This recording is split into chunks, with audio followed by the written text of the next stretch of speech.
Karena yang sedang berdebat denganmu itu adalah hati dan perasaannya, bukan dengan akal atau logikanya.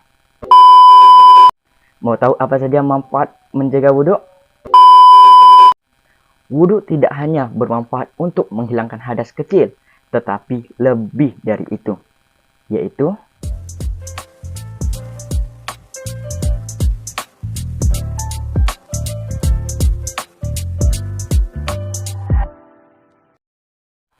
Assalamualaikum warahmatullahi wabarakatuh. Apa kabar teman-teman semuanya? Alhamdulillah. Semoga kita semua tetap diberi kesehatan oleh Allah SWT dimanapun kita berada. Sebelum itu, saya ada satu pesan untuk kaum Adam. Dengarkan baik-baik. Oke? Kenapa perempuan selalu marah, cemburuan, dan suka bawa perasaan? Apa jawabannya? Ayo. Karena jawabannya itu adalah sudah hakikatnya. Bahkan sudah ada sejak zaman nabi-nabi terdahulu. Yang pertama, Siti Hawa cemburu kepada Nabi Adam karena Nabi Adam pulang larut malam. Padahal kan dia tahu bahwa dia adalah satu-satunya wanita yang ada di muka bumi. Yang kedua, Zulaiha cemburu kepada tanah. Karena setiap kali dia bertemu dengan Nabi Yusuf selalu menunduk ke tanah. Dan yang ketiga, Siti Aisyah cemburu kepada Rasulullah. Karena Rasulullah selalu menyebut nama Siti Khadijah. Padahal beliau sudah wafat sebelum dirinya menikah dengan Rasulullah. Jadi, jangan berdebat dengan wanita yang sedang marah dan cemburuan. Minta maaflah, mundurlah, dengarkanlah, dan turutilah dia. Karena yang sedang berdebat denganmu itu adalah hati dan perasaannya, bukan dengan akal atau logikanya. Paham, antum? Bagus. Kembali lagi bersama saya, Haikal Galang Samudra.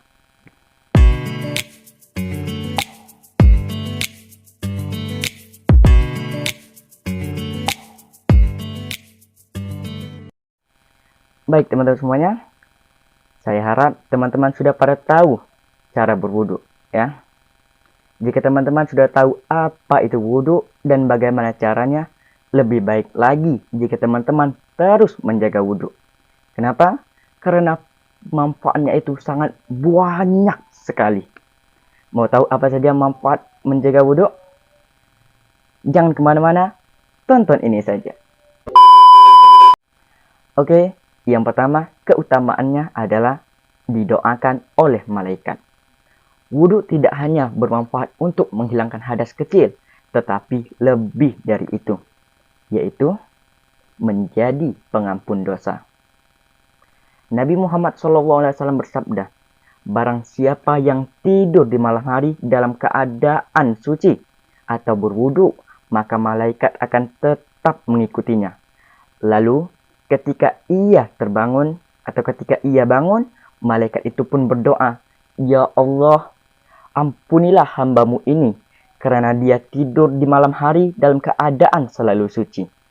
Hadis riwayat Ibnu Hibban. Nah, dengerin tuh.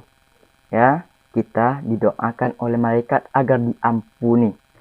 Jadi, mulai sekarang, hari ini, khususnya malam ini, sebelum tidur itu, biasain untuk berwudu. Oke? Agar kita juga dapat didoakan oleh malaikat. Jarang-jarang loh kita didoakan oleh malaikat. Benar nggak? Iya. Yang ketiga, yang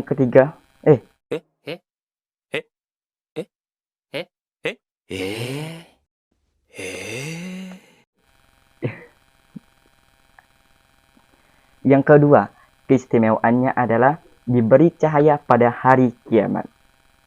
Pada hari kiamat nanti, umat Nabi Muhammad dan umat lainnya akan berbeda. Karena salah satunya adanya cahaya yang terlihat dari anggota wudhu.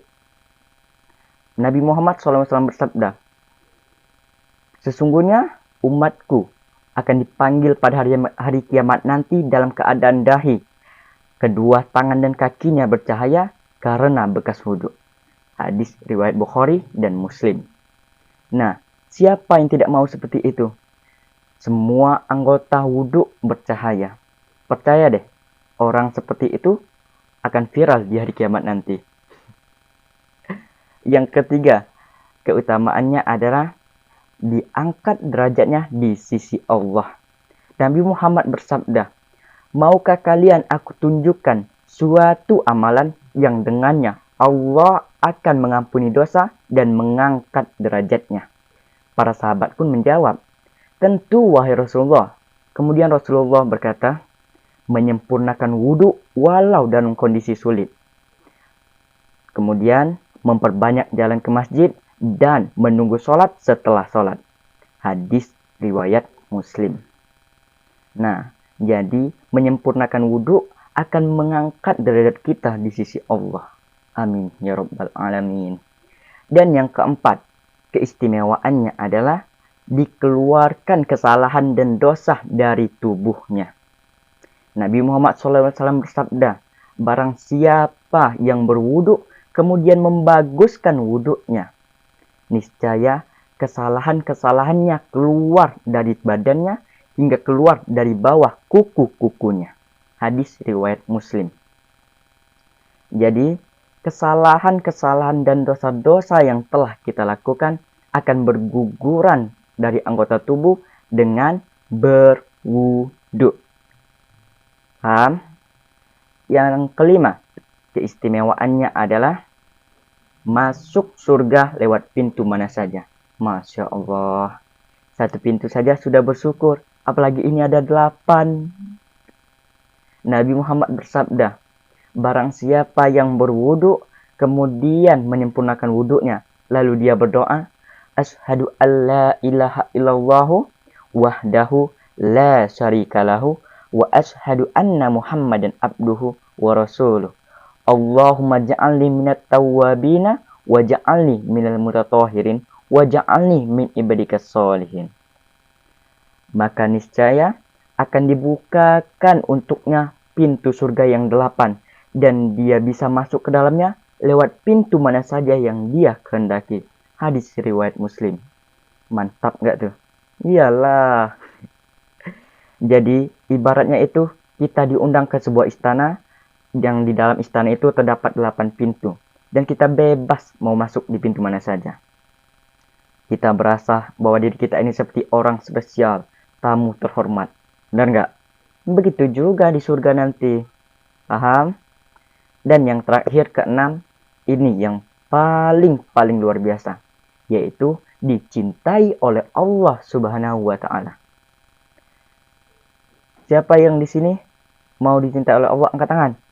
Saya. Semoga kita semua diberi dan mendapatkan cinta Allah Subhanahu wa taala. Amin amin ya rabbal alamin.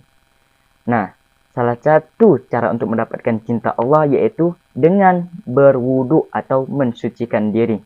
Sebagaimana firman Allah, Bismillahirrahmanirrahim. Innallaha yuhibbut tawwabina wa yuhibbul mutatahhirin. Allah menyukai orang yang bertaubat dan menyukai orang yang menyucikan diri. Quran surah Al-Baqarah ayat 222.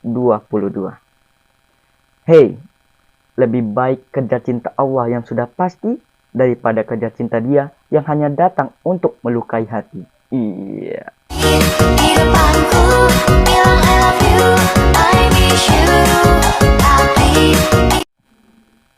Jadi, jika Allah sudah mencintai kita, apapun yang kita minta akan dikasih oleh Allah.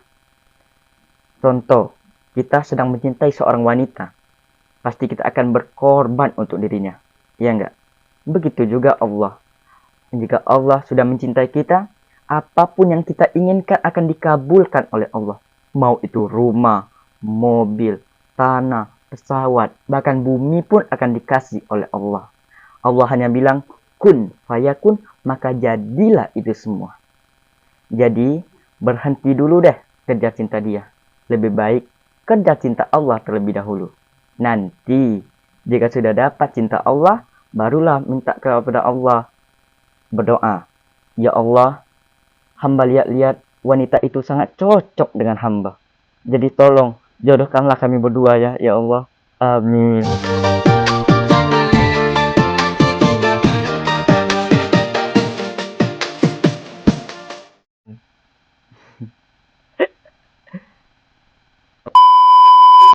Baik, Allah tidak akan memerintahkan sesuatu kecuali ada hikmah di dalamnya. Begitu juga dengan menjaga wudhu. Menjaga wudhu. Menjaga wudhu. Ada yang penasaran nggak? Apa itu menjaga wudhu? Hah? Ada yang tahu? Udah, tenang. Dengarkan, biar saya yang jawab. Oke? Menjaga wudhu berarti seseorang yang terus-menerus dalam keadaan suci. Maksudnya, jika ia batal wudhu, ia akan segera mengambil wudhu lagi untuk menjaga wudhunya. Paham? Wudhu itu adalah ibadah yang mudah dilakukan. Jadi mulai sekarang, lakukanlah. Ya? Bagus. Sebelum itu, jangan lupa share video ini ke teman-teman, sahabat, keluarga, bahkan musuh kalian. Biar dia juga mendapatkan hidayah. Agar apa? Agar channel ini bisa lebih berkembang dan lebih bermanfaat untuk kedepannya. Dan apa? Dan kalian juga akan berpotensi mendapatkan pahala jariah.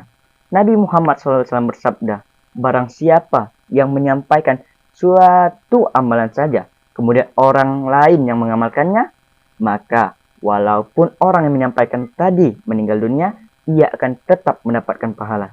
Hadis riwayat Bukhari. Masya Allah. Jadi jangan lupa share, bagikan. Oke, sekarang juga.